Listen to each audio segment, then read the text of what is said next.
Hello everyone, कैसे हो सारे कोई। तो देखो भैया, आज से अपने लोग स्टार्ट करने जा रहे हैं कि मोस्ट इंपॉर्टेंट क्वेश्चन का सीरीज, जहां पे मैं आपको 10 दिन के अंदर 10 चैप्टर का 15 मोस्ट इंपॉर्टेंट क्वेश्चन बताने वाला हूं। तो आज का अपना टॉपिक क्या है? सॉल्यूशन। तो आज से स्टार्ट करने जा रहे हैं सॉल्यूशन के, एक एक क्वेश्चन को समझ समझ के करेंगे। क्लियर है क्या? तो आ जाओ भैया, पहला क्वेश्चन क्या बोला, जल्दी से खुद से पढ़ो। क्या बोला है? इंक्रीजिंग द, कहां गए भैया, increasing the temperature of an aqueous solution will cause, मतलब टेम्परेचर पे बात किया। और अगर आप ऑप्शन को देखोगे तो ऑप्शन में दो चीज देखने को मिल रहा है, एक मोलैरिटी और एक देखने को मिल रहा है मोलैलिटी। क्लियर है ना? तो पहले मुझे दोनों का फॉर्मूला बताओ, क्योंकि फॉर्मूला में ही कंसेप्ट छुपा है। तो आपको पता होगा कि मोलैरिटी जो होता है वो होता है क्या? Moles of solute. क्या होता है? बोलते चलो, मोल्स ऑफ सॉल्यूट होता है ना, डिवाइडेड बाय क्या? Volume of solution. पर वो किस में होना चाहिए? लीटर में। इतना बात क्लियर है? अगर मैं बात करता हूं मोलैलिटी का, तो ये भी क्या होगा? ये भी होगा मोल्स ऑफ सॉल्यूट। सॉल्यूट का मोल्स ले लेंगे, डिवाइडेड बाय क्या? बोलो ना जल्दी से। यहां पे वॉल्यूम लेते हैं, पर यहां पे वेट लेते हैं, पर यहां पे लेते हैं सॉल्यूशन, पर यहां पे क्या लेंगे? Wait of solvent. और वो किस में होना चाहिए? केजी में। क्लियर है क्या? तो दोनों का फॉर्मूला मैंने लिख दिया। अब आते हैं टेम्परेचर पे, सुनना ध्यान से कि मास, वेट का मतलब क्या हो गया? मास। मास कभी भी टेम्परेचर पे डिपेंड नहीं करता है। कभी सुना है क्या मास कभी टेम्परेचर पे डिपेंड करेगा? नहीं। तो मास टेम्परेचर पे डिपेंड नहीं करता, इसलिए मोलैलिटी भी टेम्परेचर पे डिपेंड नहीं करता है। तो सुनो, इट इज डिपेंडेंट और इंडिपेंडेंट। तो क्या बोलोगे? It is independent of temperature. हर एक क्वेश्चन में जो जो कंसेप्ट बता रहा हूं वो भी कॉपी में लिखते चलेंगे। क्लियर है क्या? अब यहां पे आ रहा है वॉल्यूम, तो वॉल्यूम तो डिपेंड करता है टेम्परेचर पे। तो कैसे करता है ये बात पता होना चाहिए कि अगर आप टेम्परेचर को बढ़ाओगे तो वॉल्यूम बढ़ता है, घटता नहीं है। टेम्परेचर बढ़ाओगे तो वॉल्यूम बढ़ जाता है। और आपको पता चला कि टेम्परेचर बढ़ाए तो वॉल्यूम बढ़ गया, तो डिनोमिनेटर बढ़ गया। और जब जब डिनोमिनेटर बढ़ जाता है तो हमारा एक्चुअल वैल्यू क्या हो जाएगा? घट जाएगा। क्लियर है क्या? मैं एग्जांपल लेता हूं, 1/2, 1/3, कौन बढ़ा? देखो, डिनोमिनेटर बढ़ गया ना, 2 और 3 में कौन बढ़ा? 3। डिनोमिनेटर बढ़ता है तो एक्चुअल वैल्यू क्या हो जाता है? कम हो जाता है। तो सीखने को क्या मिला कि टेम्परेचर बढ़ाएंगे तो वॉल्यूम बढ़ेगा, और वॉल्यूम बढ़ेगा तो मोलैरिटी क्या कर जाएगा? डिक्रीज कर जाएगा। क्या कर जाएगा? डिक्रीज कर जाएगा। क्लियर है क्या? अब आ जाओ, ऑप्शन में बोला है इंक्रीजिंग इन टेम्परेचर, टेम्परेचर बढ़ाएंगे तो मोलैरिटी डिक्रीज कर जाएगा। कहां है? इंक्रीज इन मोलैरिटी गलत, इंक्रीज इन मोलैरिटी गलत, decrease in molarity, and that's my final answer. Clear है?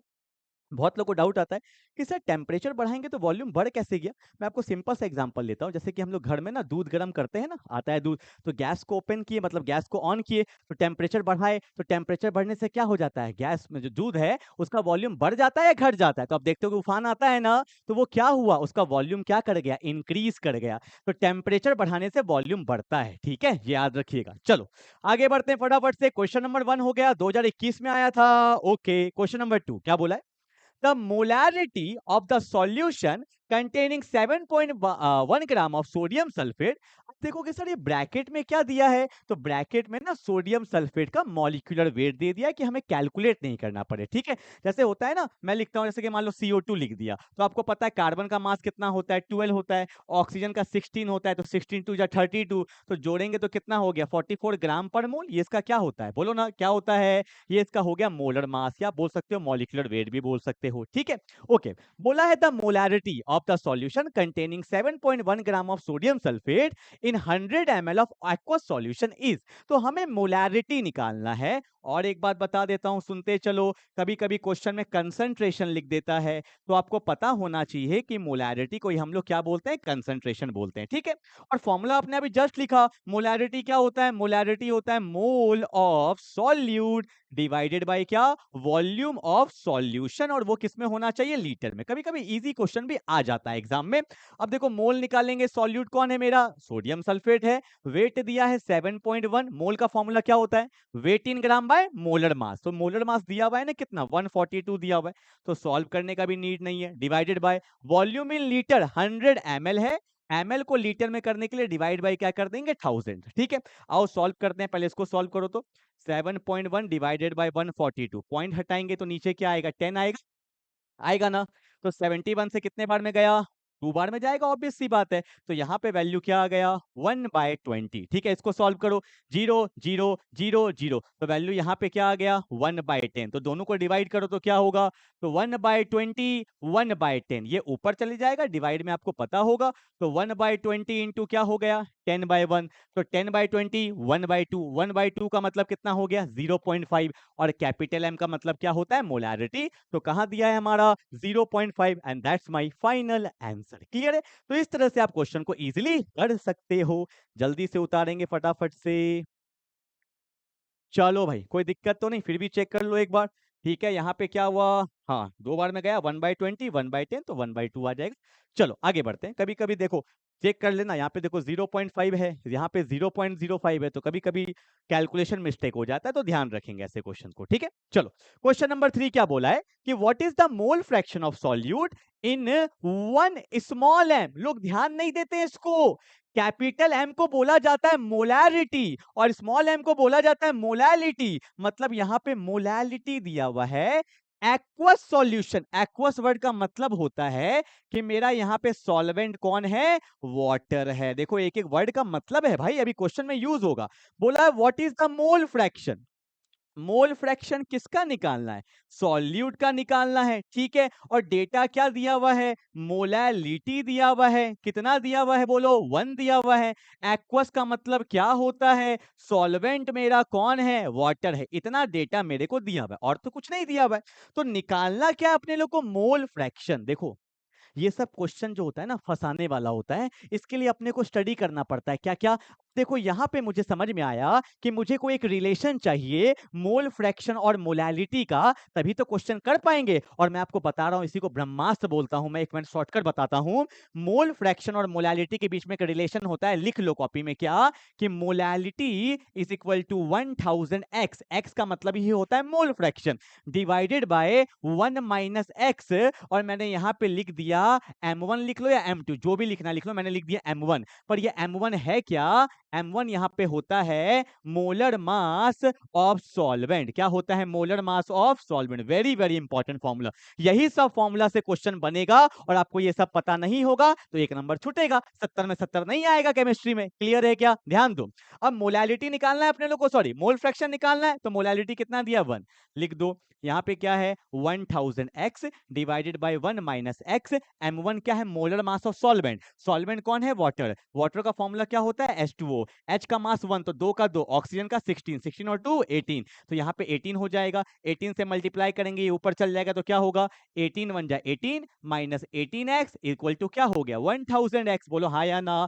तो 18 इक्वल टू क्या हो गया, प्लस हो जाएगा 1018x। तो x का वैल्यू क्या आ गया 18 डिवाइडेड बाय 1018। जब इसको आप सॉल्व कर लोगे तो आपका वैल्यू आएगा 0.0177 के आसपास आएगा। अगर आप ऑप्शन में देखोगे तो ऑप्शन नंबर बी होगा। ये क्वेश्चन मैं क्लास में भी कराता हूं, जितना बार मैं सॉल्यूशन का वीडियो डालूंगा ये क्वेश्चन मैं हमेशा डालता हूं। ये क्वेश्चन नीट में भी आ चुका है, बोर्ड में भी आ चुका है, वेरी फेमस क्वेश्चन। ठीक है, जल्दी से उतार लो फटाफट से, ये फॉर्मूला अपने को पता होना चाहिए। ठीक है, और एक और बता दूं, मोलैलिटी और मोलैरिटी के बीच में भी बता देता हूं। तो स्मॉल m इक्वल टू होता है 1000 कैपिटल M, ठीक है, डिवाइडेड बाय 1000 d। d का मतलब होता है डेंसिटी, माइनस m का मतलब फिर से मोलैरिटी, और मैं यहाँ पे लिख देता हूं m2। यहाँ पे m2 क्या है, ये है मोलर मास ऑफ सॉल्यूट। ठीक है, ये सबसे क्वेश्चन डायरेक्टली बन जाता है एमसीक्यू में। क्लियर है? अगर आपको मोलैलिटी दिया है, मोलैरिटी पूछा है, तो ये निकाल लो। अगर आपको मोलैरिटी दिया है, मोलैलिटी पूछा है, तो आप इसे शॉर्टकट से बना सकते हो। ये 2 फॉर्मूला बहुत तगड़ा शॉर्टकट है सॉल्यूशन चैप्टर का। क्लियर है क्या? चलो आगे बढ़े। तो यही सब चीज अपने को सीखना है इस वीडियो के द्वारा। ओके, आगे बढ़ते। ओके, क्वेश्चन नंबर 4 क्या बोला है, the value of Henry's constant. देखो बार बार हेनरीज से एक आपको एमसीक्यू एग्जाम में मिल जाएगा, इसलिए हेनरी कांस्टेंट क्या है सुनना। आपने पढ़ा था ना हेनरीज लॉ। हेनरीज ने क्या बोला था कि as we increases the partial pressure, जैसे जैसे हम प्रेशर बढ़ाएंगे, मैं आपको थोड़ा पढ़ा ही देता हूं। जैसे कि मान लो सिस्टम का बात है, ये एक मैंने क्या ले लिया, पिस्टन ले लिया है। ठीक है, एक पिस्टन है, बोलो हाँ या ना। और यहाँ पे कोई भी एक लिक्विड है, ठीक है, और यहाँ पे कोई एक गैस है, बोलो हाँ या ना। ऑब्वियस सी बात है, अगर तुम प्रेशर दोगे, जैसे जैसे पिस्टन नीचे आएगा तो गैस का सॉलिबिलिटी लिक्विड में क्या हो जाएगा, इंक्रीज हो जाएगा। ये तो लॉजिक सा बात है भाई, ऊपर से प्रेशर दोगे तो ये गैस कहां जाएगा, नीचे ही तो जाएगा। तो हेनरीज ने क्या बोला, as we increases partial pressure, जैसे जैसे प्रेशर बढ़ाएंगे the solubility of gas, gas का सॉलिबिलिटी लिक्विड में क्या हो जाएगा, इंक्रीज हो जाएगा। अभी प्रेशर नहीं था तो गैस ऊपर है, प्रेशर दिए तो गैस कहां चला गया, नीचे चला गया, सॉलिबिलिटी उसका बढ़ गया। तो उसने फॉर्मूला क्या दिया था कि partial pressure of gas is directly proportional to mole fraction of gas. और आपको पता है प्रोपोर्शनलिटी हटता है तो कांस्टेंट आता है, KH मतलब हेनरीज कांस्टेंट, और यहाँ पे क्या हो जाएगा, मोल फ्रैक्शन ऑफ गैस। ये फॉर्मूला था हेनरीज लॉ में, ठीक है। आप मोल फ्रैक्शन को एक बार के लिए आप सॉलिबिलिटी भी बोल सकते हो, ठीक है। अब ध्यान से देखो क्या बोला है, the value of Henry constant is, सुनना ध्यान से, अगर मैंने प्रेशर को बढ़ा दिया, बोलो हाँ या ना, प्रेशर को बढ़ाएंगे तो गैस किस में जाएगा, लिक्विड में, मतलब उसका सॉलिबिलिटी बढ़ गया, मतलब उसका मोल फ्रैक्शन क्या हो गया, इंक्रीज। अगर प्रेशर आपने बढ़ाया तो लिक्विड में मोल क्या कर गया, इंक्रीज, तो मोल फ्रैक्शन इंक्रीज कर गया। अगर एक वैल्यू इंक्रीज करेगा तो दूसरा वैल्यू को ऑटोमेटिकली डिक्रीज होना पड़ेगा बैलेंस करने के, बोलो हाँ या ना। अगर मैं बोलता हूं कि प्रेशर को डिक्रीज कर देंगे, प्रेशर कम रहेगा तो सॉलिबिलिटी भी कम होगा, अगर सॉलिबिलिटी कम होगा तो ऑटोमेटिकली हेनरी कांस्टेंट क्या कर जाएगा, इंक्रीज कर जाएगा, बोलो हाँ या ना। बैलेंस करने के लिए तो करना पड़ेगा ना, क्लियर है। अब ध्यान से देखो क्या बोला है, the value of Henry constant is greater for gas with higher solubility. देखो क्या बोला है, अगर सॉलिबिलिटी बढ़ेगा तो हेनरी कांस्टेंट घटेगा। कहां दिया है, greater for gas with lower solubility, and that's my final answer. Henry constant का वैल्यू कब ज्यादा होगा, अगर हेनरी कांस्टेंट का वैल्यू ज्यादा है तो सॉलिबिलिटी क्या होगा, कम, वही बोला है, greater for the gas with lower solubility, and that's my final answer. Very important topic है, ध्यान से सुनना।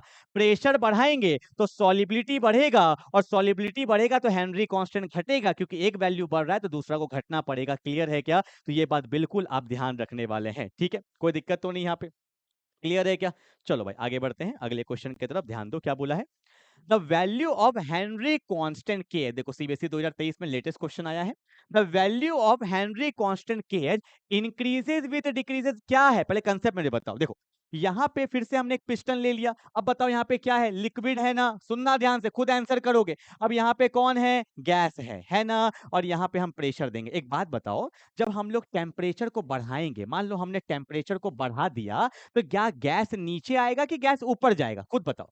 ऑब्वियस सी बात है, टेम्परेचर बढ़ाएंगे तो गैस तो ऊपर जाने लगेगा। इसका सॉलिबिलिटी बढ़ गया या घट गया, सॉलिबिलिटी घट गया। तो आपको पता चला कि जब हम लोग टेम्परेचर को बढ़ा देते हैं ना तो सॉलिबिलिटी क्या हो जाता है, कम हो जाता है। इतना लॉजिक है ना, टेम्परेचर को बढ़ाएंगे तो गैस तो ऊपर चले जाएगा ना। अब फॉर्मूला आ जाओ, हेनरी कांस्टेंट में क्या था, partial pressure of gas, Henry constant, और यहाँ पे क्या था आपका, मोल फ्रैक्शन ऑफ गैस, जिसको हम लोग सॉलिबिलिटी बोल लेते हैं, ठीक है। सुनना, जब हमने टेम्परेचर को बढ़ाया, टेम्परेचर को बढ़ाए तो सॉलिबिलिटी क्या हो गया, कम हो गया। अगर एक वैल्यू कम होगा तो दूसरा वैल्यू ऑटोमेटिकली क्या कर जाएगा, इंक्रीज कर जाएगा। तो आपको पता चला कि टेम्परेचर बढ़ाएंगे तो हेनरी कांस्टेंट भी क्या कर जाता है, इंक्रीज कर जाता है। तो आंसर क्या होगा, the value of Henry constant increases with decrease in temperature, नहीं कहा गया increases with increase in temperature. तो हमारा आंसर क्या हो जाएगा, सी हो जाएगा। क्लियर है, ध्यान से देखो, फिर बोल रहा हूं, टेम्परेचर बढ़ाएंगे तो सॉलिबिलिटी कम होगा, और सॉलिबिलिटी कम होगा तो ऑटोमेटिकली हेनरी कांस्टेंट क्या कर जाएगा, इंक्रीज कर जाएगा। तो हमारा आंसर क्या होगा, increases with increases in temperature, and that's my final answer. Clear है, हेनरी कांस्टेंट को अच्छे से समझ के करेंगे क्वेश्चन, ठीक है। चलो आगे बढ़ते हैं क्वेश्चन नंबर 5 के तरफ। अच्छा 5 हो गया, 6 पे आ गए फटाफट से। ओके, क्या बोला है कि an unknown gas X is dissolved in water at 2.5 bar pressure and has mole fraction 0.04। क्या दिया, लिख लो ना पहले। मोल फ्रैक्शन कितना दिया, 0.04 दिया हुआ है, और एक अननोन गैस X है, डिसॉल्व किया गया वाटर में एट प्रेशर, प्रेशर कितना दिया हुआ है अपने लोग को, 2.5 बार दिया हुआ। ओके, लिख लिया मैंने। आगे क्या बोला है कि the mole fraction of gas x, वही गैस का बात कर रहा है, when the pressure of the gas is double. अब उसने प्रेशर डबल कर दिया है, ठीक है।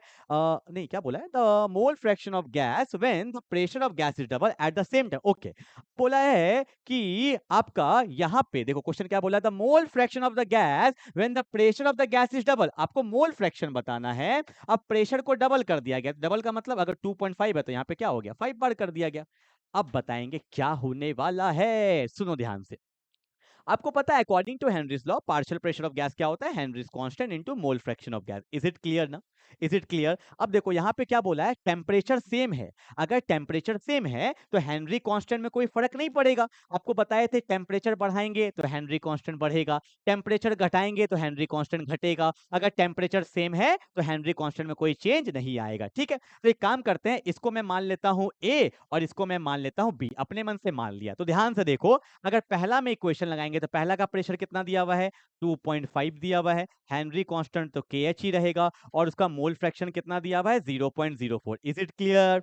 अब देखो दूसरे वाले के लिए मोल फ्रैक्शन कितना है नहीं पता, प्रेशर कितना है 5 बार, 5 बार हो गया ना, KH ये तो सेम रहेगा, और इसका मोल फ्रैक्शन नहीं पता, X ले ले।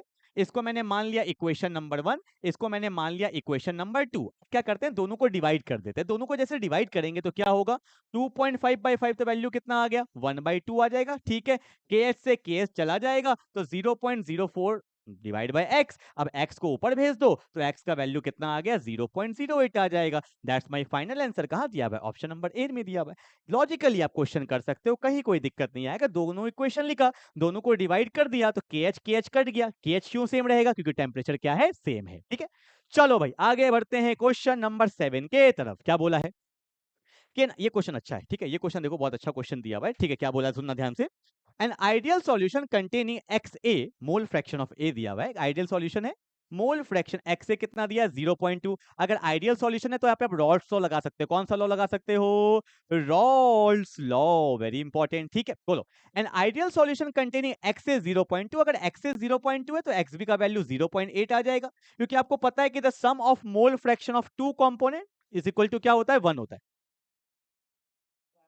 उनको बोलिए ना बैठेंगे भी। ठीक है, 0.8। ठीक है, अब बोला है इनका जो वेपर प्रेशर है वो कितना है, 350 टॉर्क। कितना है, मतलब वेपर प्रेशर ऑफ सॉल्यूशन जो दिया हुआ है वो कितना दिया हुआ है, 350 टॉर्क दिया हुआ है। ओके, अगला क्वेश्चन बोलो। Another ideal solution containing XB, अब उसमें XB का वैल्यू कितना दिया है, 0.2, तो XA का वैल्यू कितना आ जाएगा, 0. ऑब्वियस सी बात है 8, यहाँ 0.2 है तो यहाँ पे 0.8 आ जाएगा, और उसका वेपर प्रेशर ऑफ सॉल्यूशन कितना दिया हुआ है अपने लोग को, 410 टॉर्क। ठीक है, तो बोला है P naught A is equal to P naught A। आपको पता है रॉल्स लॉ में कौन सा इक्वेशन लगता है, अकॉर्डिंग टू रॉल्स लॉ कि वेपर प्रेशर ऑफ सॉल्यूशन जो होता है वो किसके बराबर होता है, P naught A XA plus क्या होता है, P नॉट B XB। ये तो रॉल्स लॉ का इक्वेशन होता है ना, अपने को पता था। आइए चलिए अब क्या करना है, P नॉट A निकालना है, तो एक एक करके वैल्यू पुट करेंगे। देखो पहला इक्वेशन, तो पहला इक्वेशन का वेपर प्रेशर सॉल्यूशन कितना दिया है, 350, लिख दो, 350 लिख दिया। P नॉट A नहीं पता तो P नॉट A की जगह P नॉट A, XA का वैल्यू कितना है, 0.2 लिख दिया। P नॉट B नहीं पता, ठीक है। XB का वैल्यू कितना, 0.8 लिख दिया। इसको थोड़ा और मॉडिफाई कर ले क्या, देखो पॉइंट हटेगा नीचे 10, पॉइंट हटेगा नीचे 10, एलसीएम लेंगे तो 10 ऊपर चल जाएगा, तो वैल्यू आएगा 3500। तो यहाँ पे क्या हो गया, 2 P naught A 8 P naught B। Is it clear, बोलो ना हाँ या ना, बोलते नहीं हो, क्लियर है ना। अब देखो और वैल्यू कटेगा क्या, अगर मैं एक काम करता हूं, यहाँ से 2 कॉमन ले लेंगे, ऑब्वियस सी बात है 2 कॉमन लेंगे इधर आ जाएगा, तो वैल्यू कितना बचेगा, 1750, और यहाँ पे क्या आ जाएगा, P नॉट A प्लस यहाँ पे क्या आएगा, 4 P naught B। This is my equation number 1। दो वेरिएबल है तो दो इक्वेशन चाहिए होगा। ठीक है, ये इक्वेशन नंबर 1 आ गया।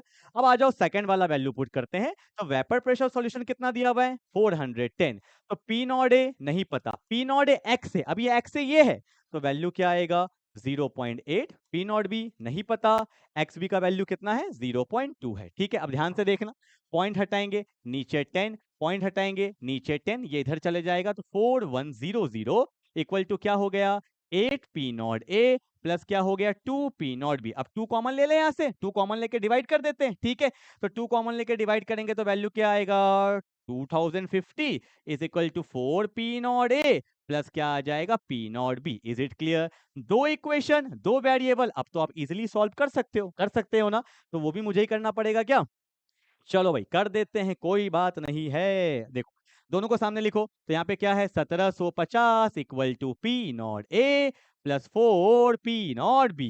इसको भी यहाँ लाओ तो 2050 equal to P naught A क्या है, 4 P naught A plus P naught B. Clear है ना? तो हमें पी नॉट ए चाहिए, तो एक काम करेंगे, पी नॉट बी को हटाएंगे। कैसे हटाएंगे? अगर इस इक्वेशन को मैं काम करता हूं 4 से मल्टीप्लाई कर दूंगा। क्यों? अगर 4 से मल्टीप्लाई करेंगे तो ये भी 4 पी नॉट बी हो जाएगा, और इससे इसको माइनस करेंगे तो पी नॉट बी कट जाएगा। तो ऊपर कर देते हैं, थोड़ा साथ ही साथ चलना है मेरे। ठीक है, अब देखो, जैसे मैंने 4 से इसको मल्टीप्लाई किया तो क्या हुआ? अगर 4 से मल्टीप्लाई करेंगे तो क्या हो जाएगा?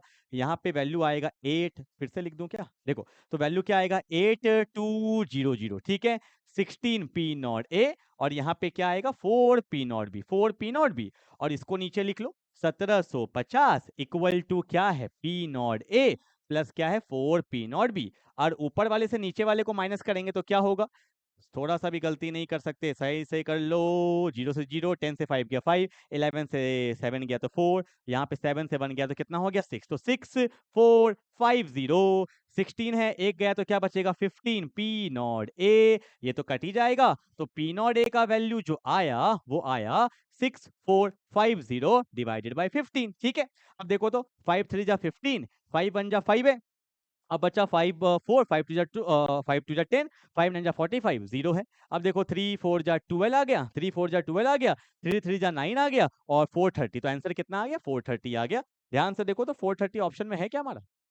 कहाँ है option? Option option, yes, answer है। वो कौन है हमारा? ऑप्शन नंबर बी है। ठीक है, तो ऐसे क्वेश्चन देख के लोग छोड़ देते हैं एग्जाम में। उतार लो, अच्छे से समझ गए ना? तो दो वेरिएबल है, दो इक्वेशन है, सॉल्व करोगे तो आंसर आ जाएगा। ठीक है, और क्वेश्चन तो करना पड़ेगा भाई, सॉल्यूशन का क्वेश्चन है तो क्वेश्चन तो आपको करना ही पड़ेगा। ठीक है, I hope you will get the point. ठीक है, हल्का ऊपर कर रहा हूं। मैंने दो इक्वेशन था, दो वेरिएबल था, दोनों को सॉल्व किया। ठीक है, पी नॉट बी को हटाना था, 4 से मल्टीप्लाई किए और सॉल्व करेंगे तो आपका ऑटोमेटिकली आंसर आ जाएगा। खुद से ट्राई करोगे तो बनने लगेगा। ठीक है, चलो भाई, कुछ कुछ क्वेश्चन तो टफ लेना पड़ेगा ना भाई, इजी इजी करके क्या फायदा होगा? आओ, क्वेश्चन नंबर 8 क्या बोला है? विच of the following is correct for an ideal solution. Ideal solution मैंने आपको पढ़ाया था, वहां पे बताया था आइडियल का मतलब कि वहां पे डेल्टा एच मिक्स का वैल्यू क्या होता है? 0। डेल्टा वी मिक्स का वैल्यू क्या होता है? 0। प्रेशर में भी कोई चेंज नहीं। तो अच्छा, इनकरेक्ट बोला है क्या? ओके, ये तो सही है, ये भी सही है, डेल्टा पी भी 0 सही है, पर डेल्टा जी 0 ये नहीं हो सकता। यही मेरा फाइनल आंसर है। सुनो क्या होता है, अगर मैं बात करता हूं आइडियल सॉल्यूशन का, तो आइडियल सॉल्यूशन जो होता है ना, वो स्पॉन्टेनियस होता है। कैसा होता है बोलो? स्पॉन्टेनियस होता है। और फॉर द स्पॉन्टेनियस गिव्स फ्री एनर्जी, जो चेंज इन गिव्स फ्री एनर्जी है वो हमेशा लेस देन 0 होगा, हमेशा नेगेटिव होगा। ठीक है, तो ये 0 नहीं हो सकता, इसलिए मेरा फाइनल आंसर होगा। और एक बात बता देता हूं, change in entropy delta S ये ग्रेटर देन 0 होना चाहिए। ठीक है, क्यों? क्योंकि आपको पता है डेल्टा जी जो होता है वो होता है delta H minus T delta S होता है। ठीक है, अब देखो, अब ये तो नेगेटिव होना चाहिए ना? ठीक है, अभी बताया नेगेटिव होना चाहिए। अगर ये नेगेटिव होना चाहिए तो क्या होगा? डेल्टा एस तो 0 ही है, इसका तो कहानी खत्म ही हो गया। अब यहाँ पे अगर इसको वैल्यू नेगेटिव होना चाहिए तो डेल्टा एस को क्या होना पड़ेगा? बोलो जल्दी से। डेल्टा एस को क्या होना पड़ेगा? पॉजिटिव होना पड़ेगा। क्यों? क्योंकि पॉजिटिव नेगेटिव तभी तो नेगेटिव होगा। अगर ये भी नेगेटिव हो जाता तो नेगेटिव नेगेटिव क्या हो जाता? पॉजिटिव। इसलिए delta S should be greater than 0 and delta G should be less than 0। ये बात नोट करके कॉपी में लिख लीजिएगा। डेल्टा एस क्या होता है? एंट्रोपी, और डेल्टा जी क्या होता है? Gives free energy. ये बात समझ में आया जो मैं बोला हूं? फिर से देखो एक बार, कुछ कुछ समझ में नहीं आता आप लोग को, ध्यान से देखना।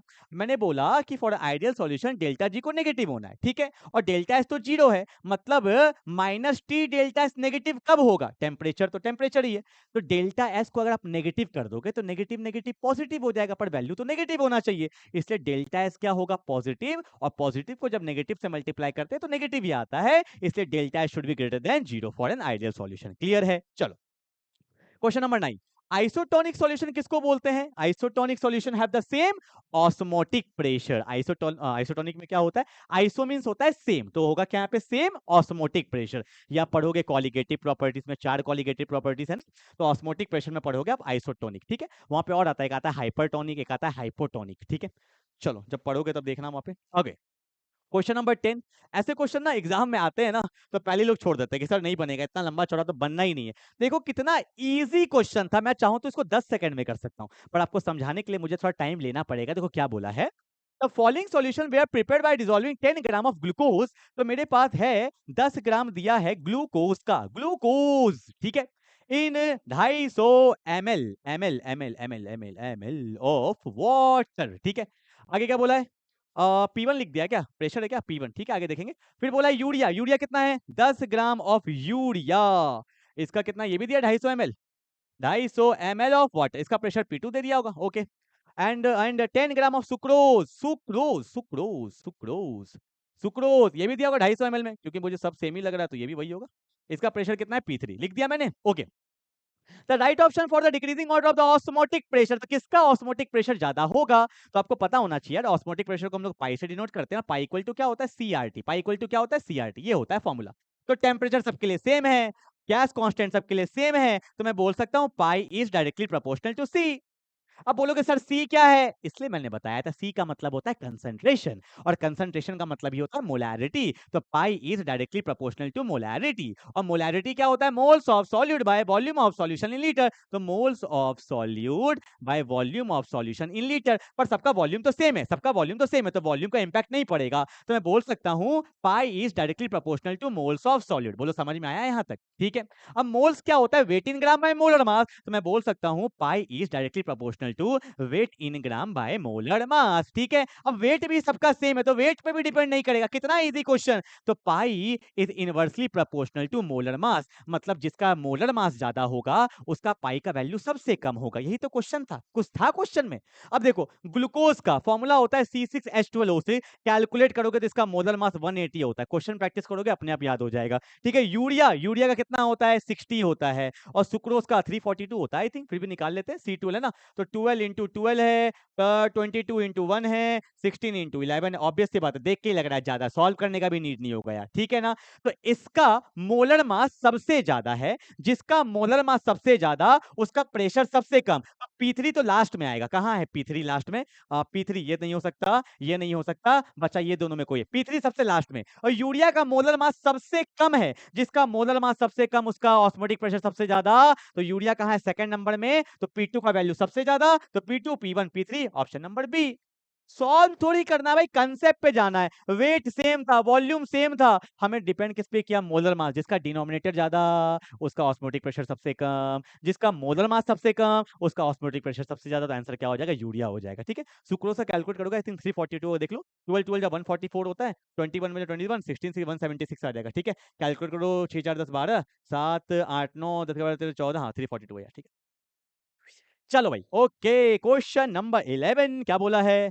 4 litre of 0.02 molarity aqueous solution of NaCl was diluted by adding 1 liter of water. The molality, यहाँ पे मिसप्रिंट है थोड़ा सा, यहाँ पे मोलैरिटी कर लीजिएगा सभी कोई, ठीक है, कभी कभी गलती कर देते हैं, कोई बात नहीं। The molarity of the resultant solution, यहाँ पे कंसेप्ट है, मैं आपको बताता हूँ, सुनो कंसेप्ट क्या है।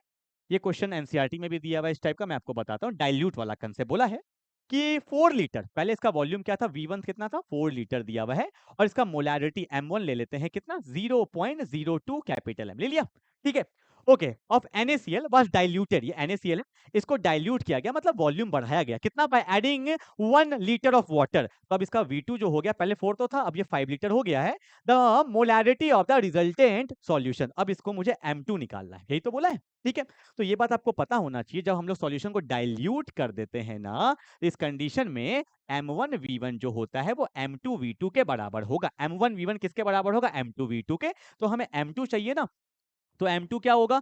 M1V1 बाई क्या होगा? V2। M1 कितना दिया हुआ है? M1 कितना दिया हुआ है? 0.02 दिया हुआ है। V1 कितना दिया हुआ है?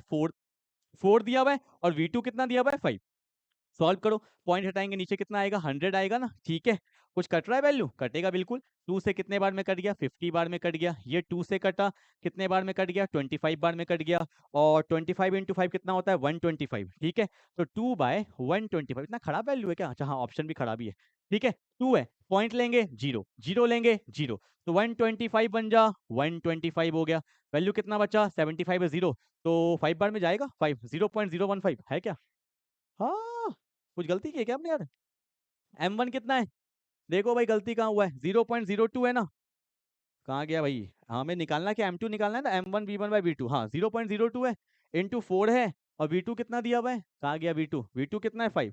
तो सही तो कर रहे हैं, देखो 0.02 इंटू 4 डिवाइडेड बाई क्या? 5। पॉइंट हटाएंगे तो नीचे 100 आएगा। ठीक है, आएगा 100। तो 2, हमने वहां भी तो वही किया था, गलती कहाँ हो गया?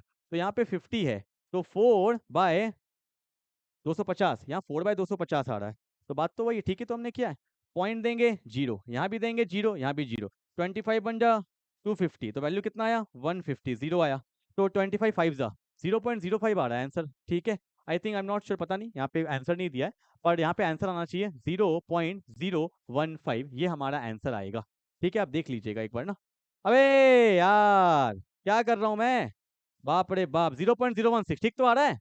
ओहो, अबे 250 से कितने बार में जाएगा, 2 2 4 2 6, ठीक तो 0.016। अबे बे 1 2 3 4, पर यहाँ पे तो वही आ रहा है यार।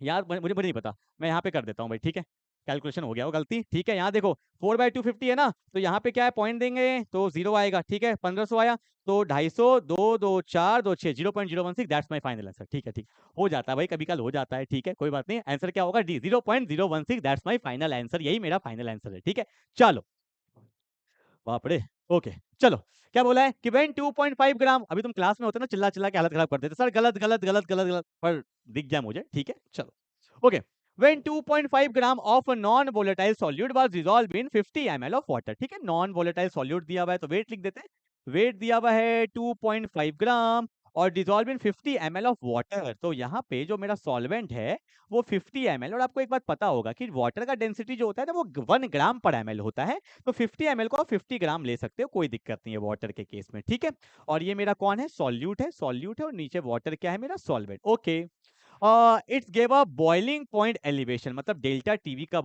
वैल्यू दे रखा है कितना, 0.52 दे रखा है। Okay, the molar mass of the solute, तो मोलर मास सॉल्यूट निकालना, तो आपको पता होगा फॉर्मूला कि डेल्टा टीवी जो होता है ना वो होता है केबी इंटू एम, एम होता है मोलैलिटी। तो डेल्टा टीवी का वैल्यू दिया हुआ है 0.52, केबी का वैल्यू भी दिया हुआ है कितना, 0.52 दिया हुआ है। मोलैलिटी क्या होता है, मोल्स ऑफ सॉल्यूट, सॉल्यूट क्या होगा, weight in gram by molar mass, मैं डायरेक्टली कर रहा हूँ, weight in gram by molar mass by weight of solvent in KG, तो 50 ग्राम है, केजी में करेंगे तो डिवाइड बाय 1000 होगा। एक इक्वेशन एक वेरिएबल इजीली सॉल्व हो जाएगा, तो 0.52 से 0.52 गया, ये वैल्यू ऊपर जाएगा, तो 50 बाय 1000 इज इक्वल टू क्या होगा, 2.5 बाय mm होगा कि नहीं होगा, तो ये जीरो से ये जीरो गया, mm जाएगा ऊपर, तो mm हो गया 2.5 इंटू 100 डिवाइडेड बाई क्या हो गया 5, पॉइंट हटाएंगे तो नीचे जीरो आएगा, यहाँ 2 बार में जाएगा और यहाँ पे 50 बार में जाएगा, तो आंसर क्या हो जाएगा 50 ग्राम पर मोल, ऑप्शन नंबर बी। ठीक है, चलो, that's my final answer. Okay, और क्वेश्चन नंबर 3, क्या वो 13 बोला है क्या, which of the following aqua solution should have the highest boiling point, simple सी बात है, जिसका वांट ऑफ फैक्टर ज्यादा होता है, वांट ऑफ फैक्टर का मतलब आयंस, जिसमें आयंस ज्यादा होगा, सिंपल सा बात है, उसका बॉइलिंग पॉइंट भी ज्यादा होगा। देखो ये तो कंसंट्रेशन सबका तो सेम ही है। ठीक है, तो NaOH, Na plus OH minus, तो ये दो आयंस देगा। ठीक है, NH4NO3, ये हो गया हमारा क्या, नाइट्रेट, ये हो गया अमोनियम। ठीक है, ये भी दो आयंस देता है, अमोनियम और नाइट्रेट। यहाँ पे देखो एक है सोडियम सल्फेट, तो सल्फेट तो एक आयन देगा सल्फेट, और सोडियम दो है, तो दो पे +2 है, तो एक पे क्या आएगा +1, में लिख देता हूँ, एक सोडियम प्लस मिलेगा, एक सोडियम प्लस मिलेगा, और एक यहाँ पे सल्फेट मिलेगा। ठीक है, तो ये तीन आयंस देगा, और KNO3 तो पोटेशियम अलग हो गया, नाइट्रेट अलग हो गया, ये भी दो आयंस देगा, तो ये भी दो, ये भी दो, ये भी दो, ये तीन आयंस देगा, तो तीन आयंस जिसमें आयंस ज्यादा उसका बॉइलिंग पॉइंट भी ज्यादा, सिंपल सा लॉजिक है। क्लियर है क्या, चलो, क्वेश्चन नंबर 14 क्या बोला है, if molality of the dilute solution is double, अगर आपने मोलैलिटी को डबल कर दिया है, द वैल्यू ऑफ द केबी, केबी तो कांस्टेंट है, उसमें कोई चेंज नहीं आने वाला, कांस्टेंट में थोड़ी चेंज आएगा, तो आंसर क्या हो जाएगा, अनचेंज, केबी में कोई भी चेंज नहीं आएगा, सीबीएसई 2023 का क्वेश्चन है। ठीक है, तो आंसर क्या हो जाएगा, unchanged. Okay, now we are moving to the last question of today's class, और ये क्वेश्चन बहुत ही अच्छा क्वेश्चन लिया है, सीबीएसई 2023 में आया है। ठीक है, मैं आपको थोड़ा हिंट दे देता हूं, करना आपको है, क्या बोला है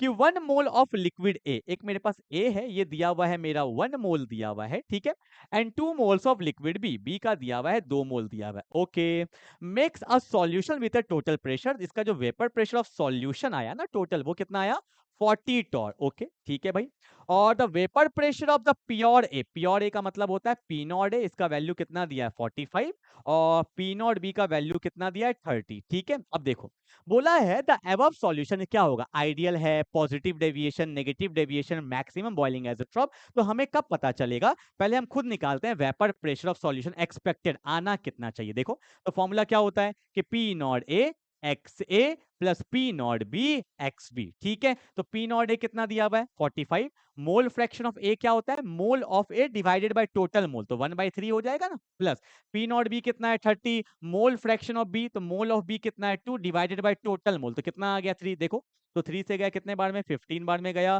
3 से गया 10, तो 20 35 आना चाहिए 35, एक्सपेक्टेड 35 और है मेरा कितना 40। तो यहां पे मैं बोल सकता हूं कि टोटल वेपर प्रेशर जो है वो ज्यादा है किससे, एक्सपेक्टेड से। बोलो हाँ या ना। और जब ऐसा होता है उस समय कौन सा डेविएशन होता है, सोज पॉजिटिव डेविएशन। ठीक है, जितना आया उससे ज्यादा है, याद है पॉजिटिव में ग्रेटर होता था सब में। ठीक है, तो जितना आया उससे ज्यादा है तो यहाँ पे क्या होगा, पॉजिटिव डेविएशन। अगर कम हो जाता तो क्या हो जाता, नेगेटिव डेविएशन। क्लियर है क्या? तो आज मैंने आपको 15 क्वेश्चन करा दिए हैं, अभी मैं आपको 10 चैप्टर के 15 क्वेश्चन कराऊंगा, उसका फिर से एक और सीरीज स्टार्ट करेंगे। ठीक है, तो जितना दिन एग्जाम का बचा हर दिन 15 क्वेश्चन आप करते जाइए। क्लियर है? तो मिलते हैं अगले क्लास में, तब तक के लिए बाय बाय।